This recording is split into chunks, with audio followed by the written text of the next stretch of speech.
Adrenal burnout. Maybe you've been told that you have it. Maybe you have a sneaking suspicion that you might be dealing with this. Well, adrenal burnout is really only describing one stage of adrenal dysfunction. So today I want to take a look at those 3 stages together. And in this episode, you're going to learn what those stages are, how to identify which stage you are potentially in by using the proper testing and by understanding the unique symptoms of each stage. Then, because I am here to help you take control of your health so that you can thrive in healing and freedom, I'm going to walk you through steps that you can take to restore your adrenal function depending on the stage you are in. So welcome everyone to the Even You Can Get Well podcast. If you are watching on YouTube, welcome. I am your host, Felicia Desjardins, a certified holistic nutritional consultant, registered bioenergetic practitioner, and a thyroid success coach for the incredible Dr. Rochelle Vong. And I am your holistic health practitioner. This podcast is all about taking the mystery, confusion, and corruption out of your health struggles. And I'm here to equip you with everything that you need to take back your health holistically, just like I did. So if you want to know more about how to overcome chronic illness, autoimmune disease, thyroid, or hormone imbalance, then this is your healing hub. Okay, I want you to make this podcast your own. And how you do that, all you have to do is follow me on Instagram, Even You Can Get Well, and join the Even You Can Get Well Facebook group. On both of these platforms, I give you the opportunity every week to submit questions or topic ideas that you want to know more about. So I want you to head over there to the Even You on Facebook and Even You Can Get Well on Instagram and make this podcast your own. Okay, like I said, today is the 3 stages of adrenal burnout or adrenal dysfunction, how to know what stage you are potentially in, and then what to do next. How do we heal? So let's start stage 1. This is the acute stress phase. This is, we all know this. The body encounters stress and the adrenals respond by releasing high amounts of cortisol, DHEA, and adrenaline. And I gotta be honest, it's a bit deceiving to call this stage of adrenal dysfunction, to call this a stage of adrenal dysfunction, because the acute stress response is really a normal, healthy response. But we want to watch maybe how often this is going on, because that's when this can, cause some issues. So let's talk about the physiology. What is happening inside your body in this acute stress phase? Stage 1. So first thing, cortisol is rising significantly, right? The body's trying to mobilize energy, increase blood sugar, suppress inflammation. It's trying to get you through whatever it is you're dealing with. The second thing that's going on in the body is DHEA may also be elevated to help buffer the stress. And the third thing happening inside the body is your body is shuttling energy away from digestion and into your extremities, right? You need to be able to run. You need to be able to think quick. You don't really need to be worried about digesting food right now. So what are the symptoms? And this is how we are going to break down each of these stages is what is it?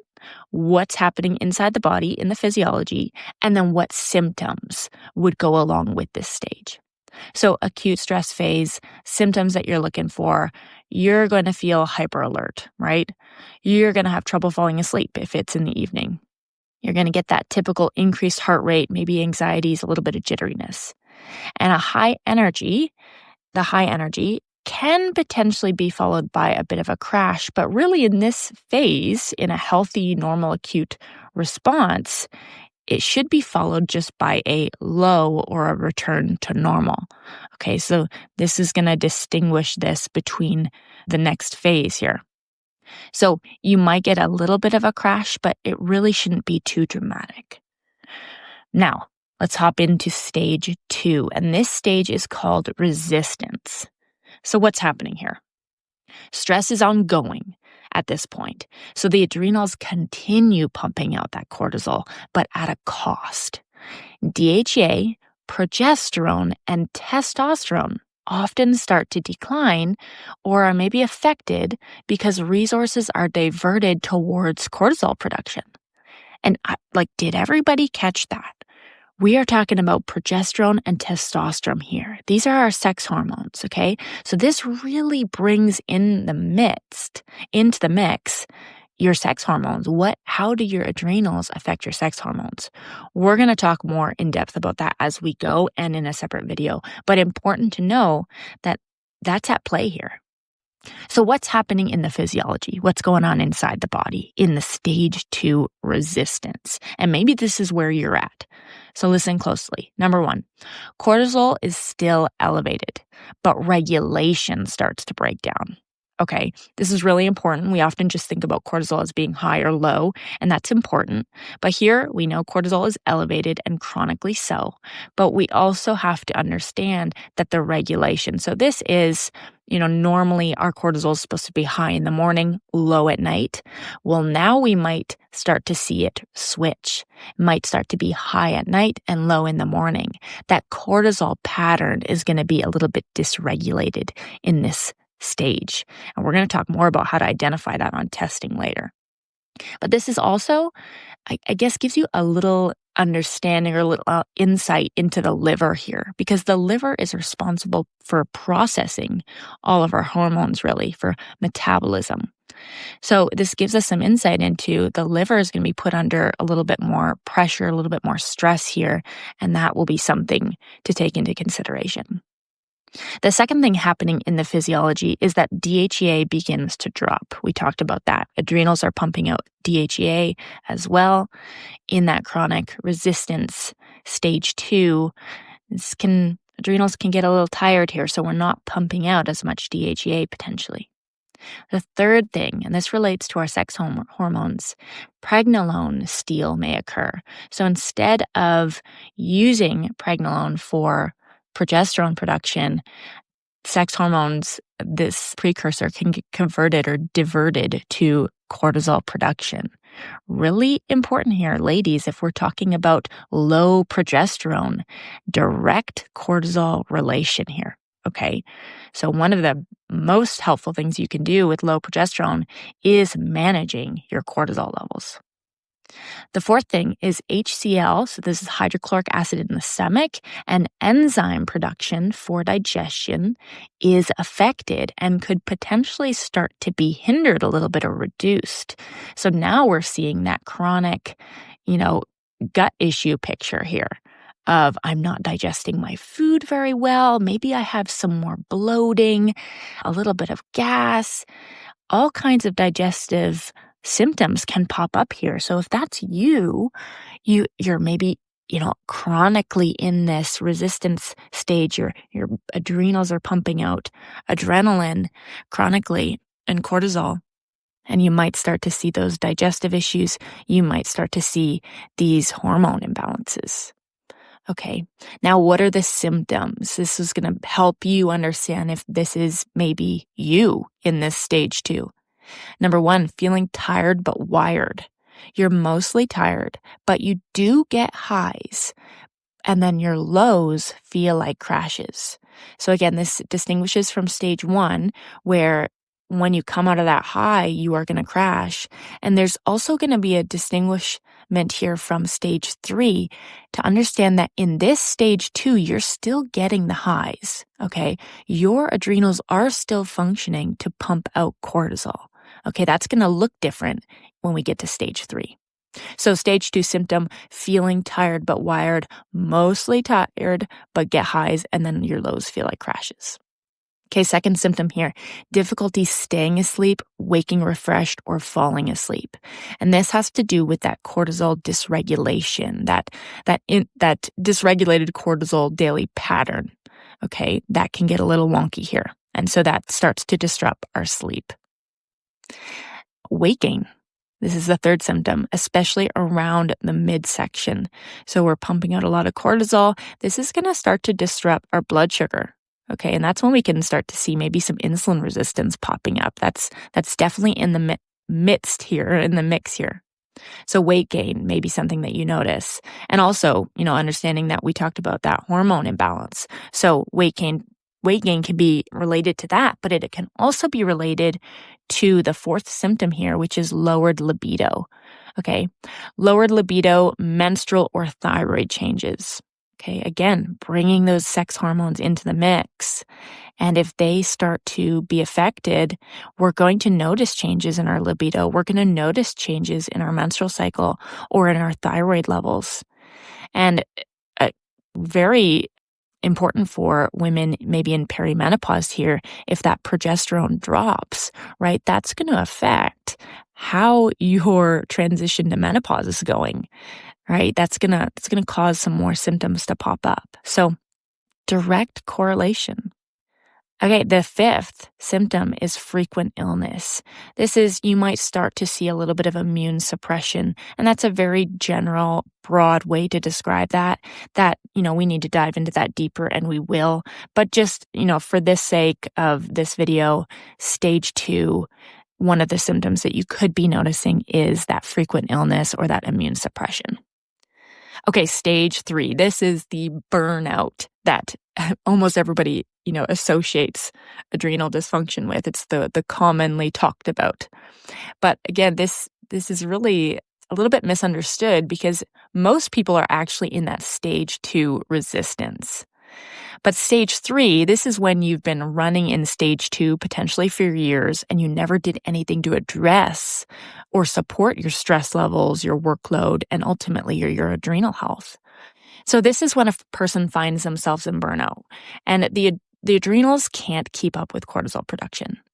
Both cortisol and DHEA at this point are now pretty low, and you are the person that is excessively fatigued all day long.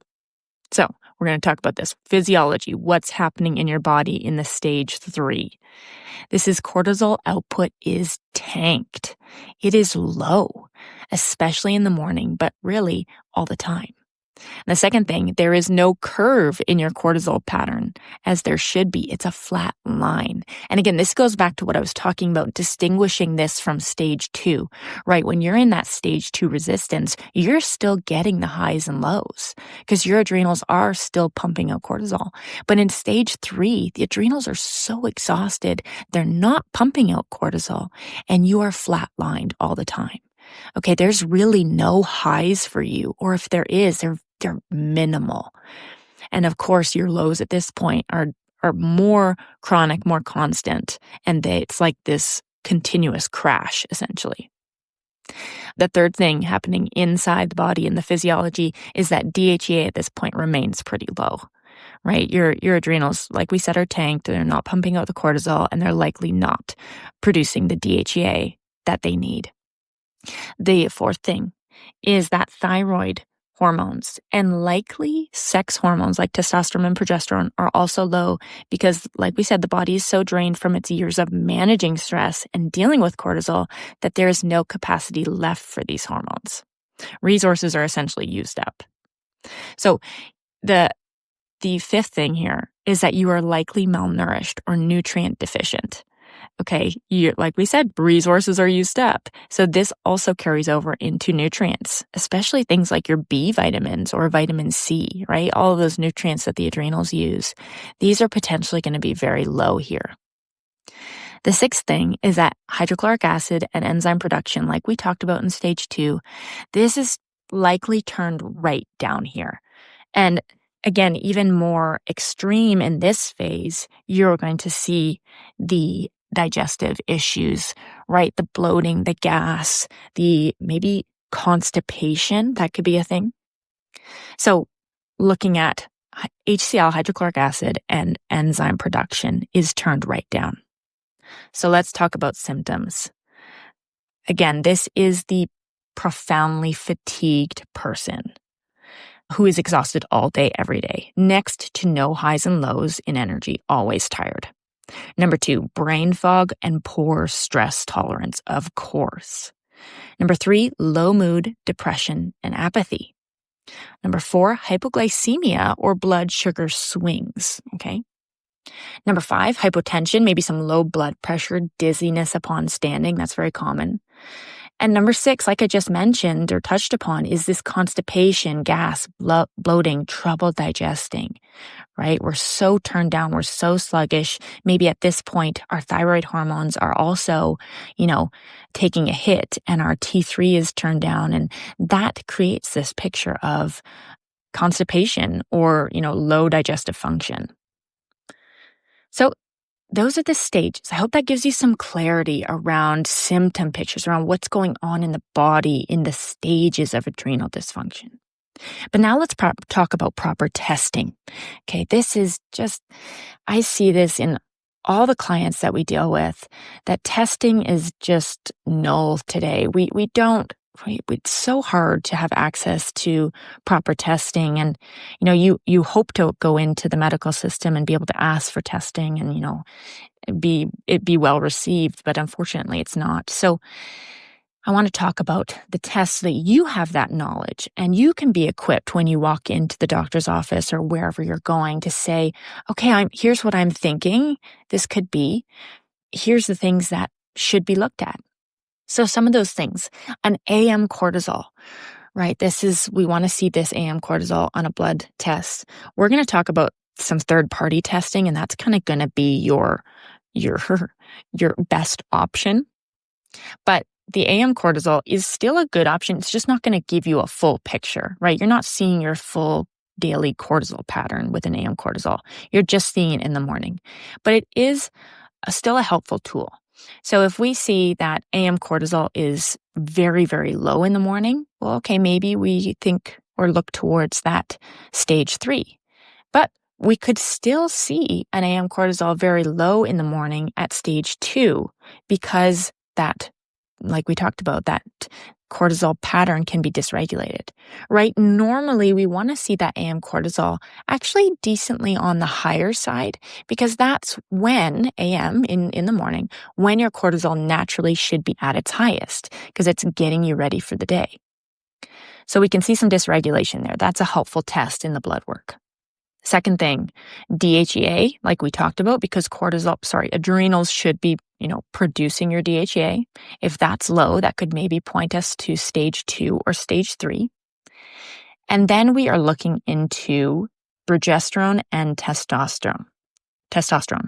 Those are 2 other hormones that you're going to want to get looked at. Like we talked about again, the cortisol production can steal away from progesterone production. And in terms of testosterone, DHEA is the precursor to testosterone. Okay, so that's why we can see testosterone drop a bit because DHEA is dropping. Now, the other test that you would want to do in the blood work, I would recommend for sure. These are just a couple, right? This isn't the full maybe spectrum of what I would do with a client, but these are just the real basics. But the other one I would add absolutely is a thyroid panel.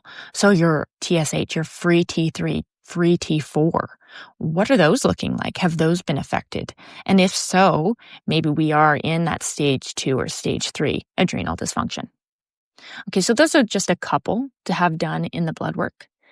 Now, the gold standard, the one that I love to use the most and is most common, I think, in the functional world, is the Dutch complete test. Okay, a Dutch test is a urine test. You can do it at home, but it gives you an in-depth look at your progesterone, estrogen, and androgen levels. So androgens, of course, including your DHEA and your testosterone, plus the enzymes needed to support their production. This test is so detailed. It is just so wonderful to work with. So you really get a full picture of what's going on with your hormones, which of course, allows us to have an understanding of what's happening with the adrenals. But the coolest thing in context of this video with the Dutch complete test is it comes with an adrenal section. Okay, so this adrenal section shows you cortisol output, cortisol metabolism, a 24-hour free cortisol pattern, and a 24-hour free, cortisone pattern. So cortisone being the storage form of cortisol. Okay, so it really gives you a lot. And this is what helps you really understand which stage you're in, right? Like we said in AM cortisol on a blood work, you could be low in the morning, but in either stage 2 or stage 3. But with this adrenal section of the Dutch test, you're able to see, is cortisol output tanked? Is it low? Is it next to none? That's what's going to give us an understanding of maybe stage 3 burnout. So you would expect to see cortisol output very low, and then your daily free cortisol and cortisone patterns also maybe more of a flat line or very low. In stage 2, you might see cortisol output actually normal or high, but your daily free 24-hour free cortisol pattern is going to be dysregulated. Like we talked about, might be low in the morning and high in the evening, or maybe very low in the afternoon, right? That natural cortisol curve is not going to be there. It's going to be dysregulated. So it's, like I said, an in-depth look at the cortisol output. This is the gold standard. I love to use this test. So that gives you a little bit of insight into proper testing so that, we talked about what symptoms to look for, and that's great. But really, testing is very important. And because, the person in stage 3 and the person in stage 2, those treatment approaches are going to look very different, right? I'm not going to give someone, an adrenal glandular support in stage 2. Okay, so these tests are important when you're working with the holistic practitioner, someone who's going to help you through this, or even just for yourself, right? This is about empowering you as well. So let's talk about healing adrenal dysfunction. Okay, we're going to go stage by stage here. We're going to start with the acute stress response, stage 1. Now, this acute stress is actually healthy in the right context. So instead of focusing on healing here, I want to teach you how to make acute stress work for you. So how we're going to work through this, we're going to go through each of the stages. We're going to talk about the goals of healing for that stage, the steps you can take, and potentially the tools you can use. So the goals of healing, and for this stage, I'm actually going to say the goals of optimizing is 1, reduce the load on your adrenals by calming the stress response. And 2, reduce cortisol and adrenaline via lifestyle, nutrition, and supplementation. Okay, so some of the steps that you can take. Number 1, this is such a cool one. I love talking about this. This is make stress work for you. And what I mean by this is that studies show that when we start to change our view about acute stress from harmful to helpful, our physiology actually changes its response. So instead of responding in a way that may harm our body or stress it out, it responds in the same way it does when you experience joy. So one of the most powerful things you can do is to change your mind about stress and turn it into a positive experience that serves you. So every time you feel your heart rate and stress levels rising, I want you to say these 3 things out loud. And you can write these down right now or come back to this and re-listen, but jot these down. Number 1, my stress is harnessing energy for me. It's allowing me to focus and perform at my best. Number 2, my stress is teaching my brain how to cope with difficult situations. It is making me more resilient. Number 3, my stress is encouraging me to seek help and support. It is helping me foster relationships and community.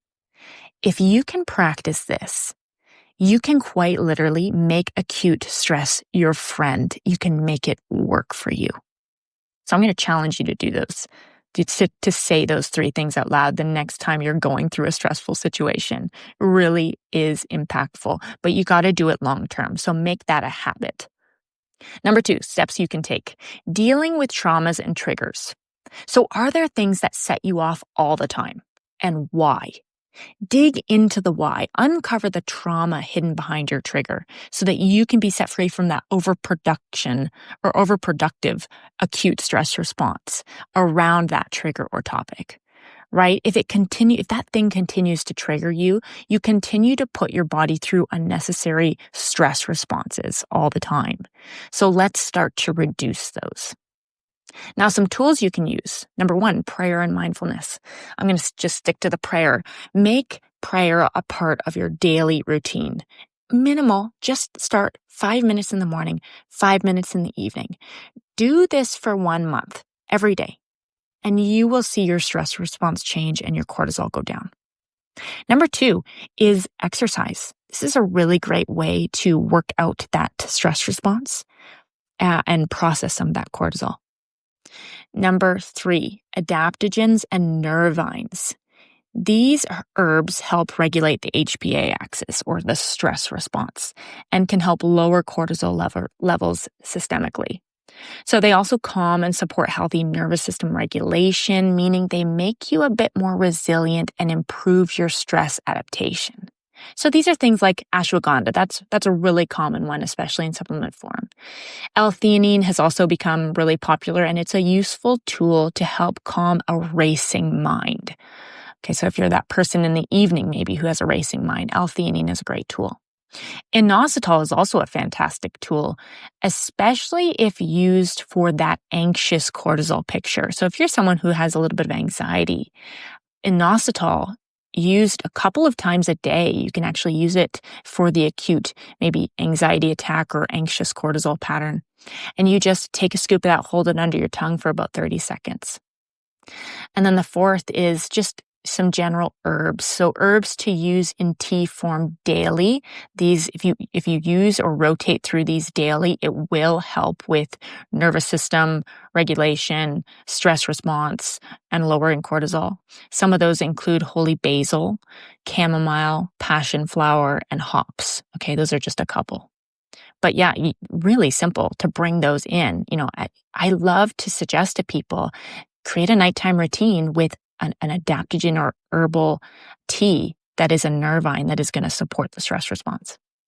So stage 2. So now we are into the healing discussion. So stage 2, as we discussed, is chronically elevated cortisol. You are stuck in the fight or flight response all the time, always going, never really living, just wowing through life. So the goals of healing in this stage: 1, reduce the load on the adrenals. We're going to talk about this. 2, reduce cortisol and reset a disrupted cortisol and melatonin rhythm, otherwise known as your circadian rhythm, right? Like, I'm talking a lot about this cortisol pattern throughout the day, but our circadian rhythm is the rhythm between cortisol and melatonin, right? Cortisol is supposed to peak in the morning, be lowest at night. Melatonin is the opposite. It's supposed to peak at night and be lowest in the morning. Number 3, you're going to support digestive function. That's going to be your third goal here. Now, some steps you can take. Number 1, change your lifestyle. I am going to be one of the few to tell you this straight up. We are not meant to work 6 a.m. to 9 p.m. every single day, right? Our bodies need rest. They need relaxation and joy. These 3 things need to be part of a daily life, not a weekly habit or when you go on vacation. No, honey, your daily routine needs to include rest, relaxation, and joy if you want to keep those adrenals happy and healthy for years to come and prevent yourself from going into stage 3, right? So like I said, so many people are in stage 2, and there are things that you can do to stop it, to reverse it, to bring healing and restore function to your adrenals, to prevent you from going to stage 3. But quite honestly, what I see in practice, the number one thing that people have to do, and this is hard for us to hear, especially as ambitious women, it's to change your lifestyle. Okay, so a couple of things that you can do, what this can look like. Number 1, scheduling a longer lunch. Enjoy that noon break to the fullest, right? Let's adapt maybe a European lifestyle here. Give yourself enough time to get out of a fight or flight and into rest or digest. It doesn't actually have to be as long as you might think, but utilize this time. Give yourself a little bit more time to enjoy. Number 2, each morning, I want you to write down one thing you would love to do that day, one thing that would be fun to do in that day. Do something that will bring you joy every day for the next month and watch your whole person change. I love giving this suggestion to people. It is so powerful, and it's quite frankly just fun, right? That's the point. Number 3, pick a time to shut off work every day. Example, by 6 p.m. every night, my computer or phone will be shut off. I won't answer emails. I won't take calls. No work. This is my time. It's my time with my family, or it's my time to just be quiet or do something I love.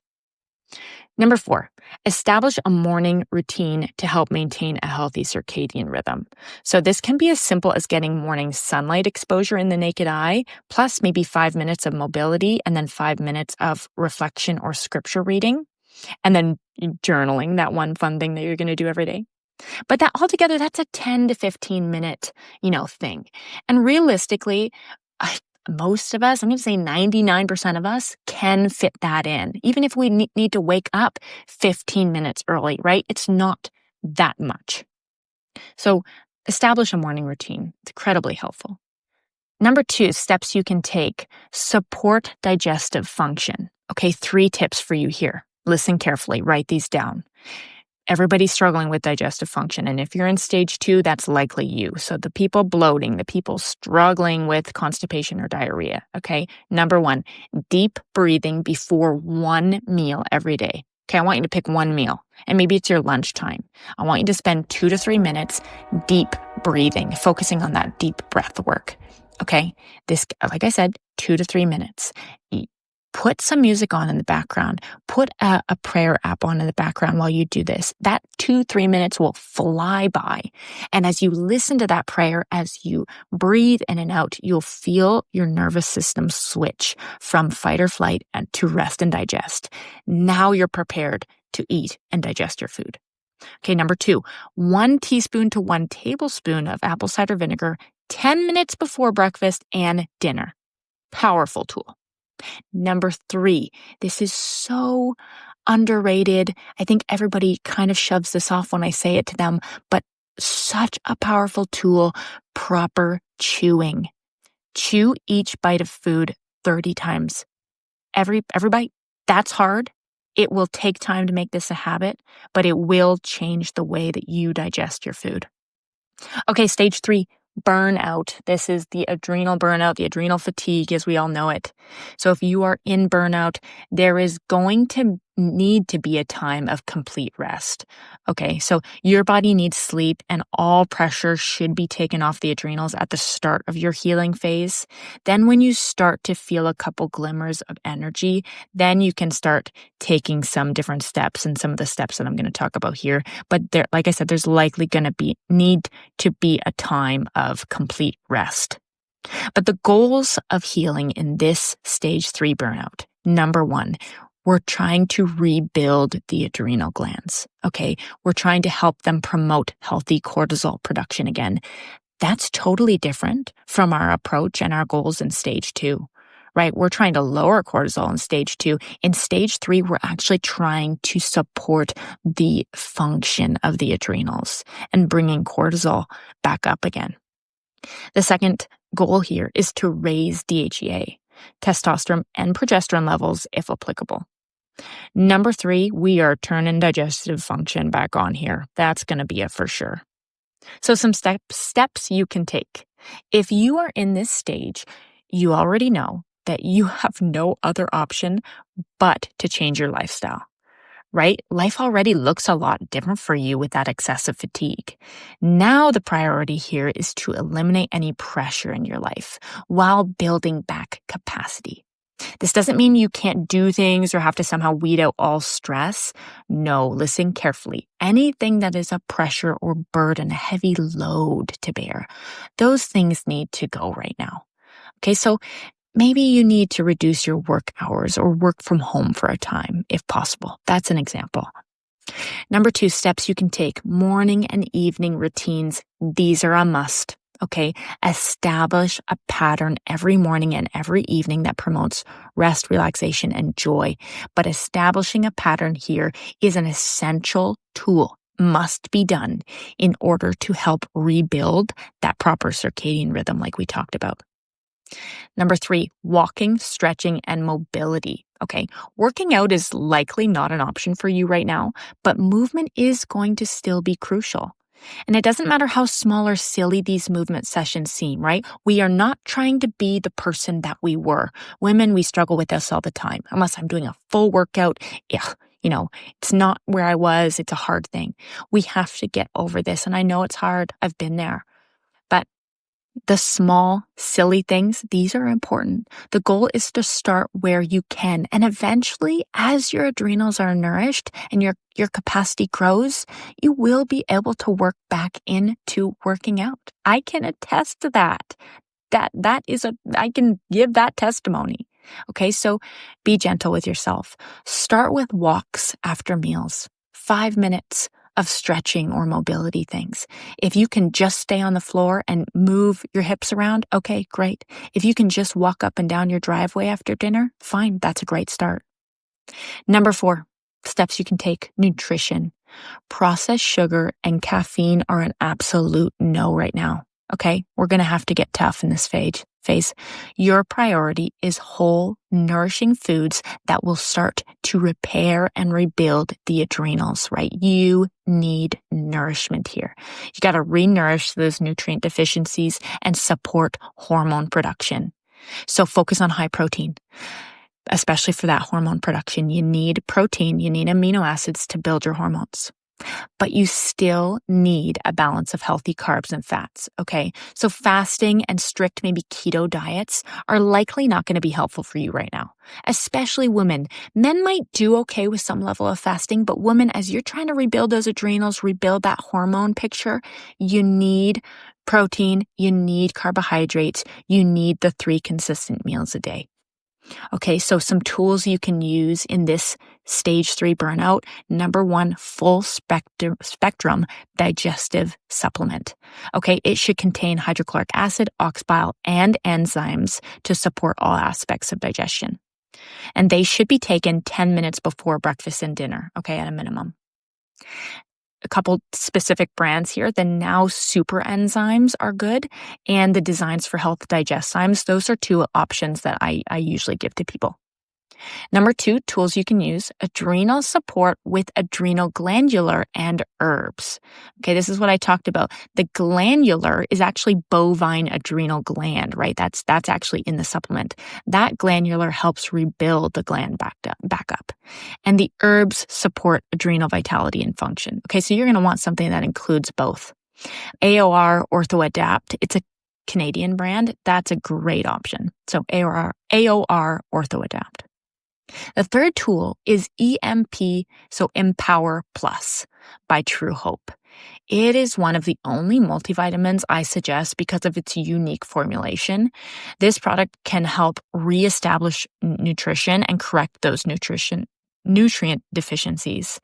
So you can't take them alongside other B vitamins. So it might not necessarily be your starting point. You might want to use those B vitamins at the beginning, but when you're getting into the re-nourishing phase, trying to correct those nutrient deficiencies, no more powerful tool than the Empower Plus by True Hope. Okay, so this has been our conversation around adrenal dysfunction. I hope it gave you some awesome tools and really empowered you in this. Like we said, there's so much conversation about adrenal dysfunction today, and it gets a little bit confusing. So understanding the 3 stages is really important. Understanding the symptoms of each, understanding how to optimize your stress response and how to keep it from moving into stage 3, how to keep yourself, make those corrections now so that you don't go into stage 3. Very important, okay? So I know some of this is hard information, but this is the real stuff. This is the stuff that we as women need to know. And again, I hope you enjoyed that holistic conversation. I want everybody to, as we go through this podcast, I'm going to keep nailing this point in, right? When we're talking about one organ system, adrenal dysfunction, let's say we've been diagnosed with that, we can't just look at it as an adrenal issue. We have to understand how that adrenal dysfunction, depending on the stage, is affecting our hormones, is affecting our our thyroid hormones, our sex hormones, how it's affecting our digestive function, how that impacts our brain health, how that impacts our immune response, right? It carries over. We are never just looking at one organ system. That is the number one mistake that people make. So I want you to be equipped. Ladies, this is so important that we can understand, okay, maybe I have that adrenal dysfunction picture, but how do I approach my health in the whole body? How do I support the thyroid, the hormones, the digestion? How do I balance all of those, right? We can't just address adrenals. So this is a great episode 2, I believe this will be. I'm excited for our next one. We are going to dive into this topic a little bit deeper, especially what I just talked about, that thyroid and ovarian, or the sex hormones. So in our next episode, we are going to look at the OAT axis. So that is the ovarian, adrenal, thyroid axis. How do those three work together?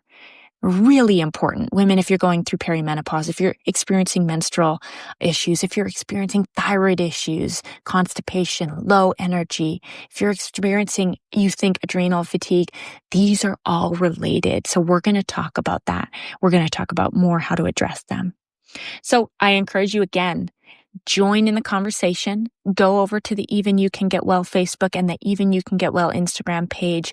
Hop into the group that I've made. This is a brand new group. I'm going to be posting an adrenal dysfunction worksheet that we talked about today. It's going to be in there. So the healing adrenal dysfunction stage by stage, I have a worksheet for you. I'm going to pop it in there. You're going to have access to that when you join the group.